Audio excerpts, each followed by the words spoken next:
A likely story. I spoke with my father last night, and my mother, I said. Indeed, said Martin. You realise they're both dead? Oh, yes and no. What do you mean yes and no? You don't believe in ghosts, do you? And if you say yes and no again, this conversation is at an end. My father explained to me about ghosts 65 years ago, so I may not be word perfect. Ghosts, he said, are ideas in your head. When people die, their souls either cease to exist or they go to heaven. In dreams and reveries, nobody really dies. I revisited my childhood home in a dream. For the benefit of the tape, Derek nodded. I think my old friend Martin watches way too much detective fiction.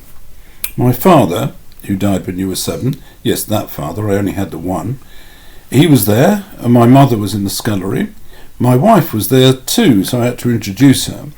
Mum offered her tea and had 2 stabs at her name, but got there in the end with some prompting. What did he say? That was the funny thing. He died in 1959, but he seemed to know everything which had happened after that event. Now we talked about LGBTQ plus equality, I expected to have to argue down his 1950s attitudes, but not a bit of it. Homophobia is fascist, he said. Full stop. He wasn't happy with the Labour Party he had supported all his life, but he wasn't particularly surprised either. Betrayal is implicit in reformism, he said, adding, if things don't alter, they'll stop as they are. The last bit was just an old family joke. Hilarious, said Martin. Did he say anything else? He told me how to find you. Martin was unusually silent at this point. Martin went to the window and looked out at the rain. He told you how to find me? Well, I'm damned. Probably, I said. Now that would have amused the old Martin. He essayed a smile, as watery as the weather.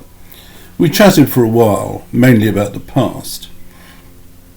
We had been to the same school. It no longer existed, but that didn't stop us talking, although old Badger was still alive and had the school bully waiting outside his office for the cane. Of course, he never stopped being a bully, just a bully with a sore backside, said Martin. I agreed. We shared a bottle of claret, and in due course it was time for me to take my leave. The next day I had a journey to Pawson's Road, the old cemetery where we used to go to smoke during the lunch break. I found my way to Martin's grave by trial and error, mainly error. I laid the flowers down and said my goodbyes. I knew it was only au revoir, of course. The end.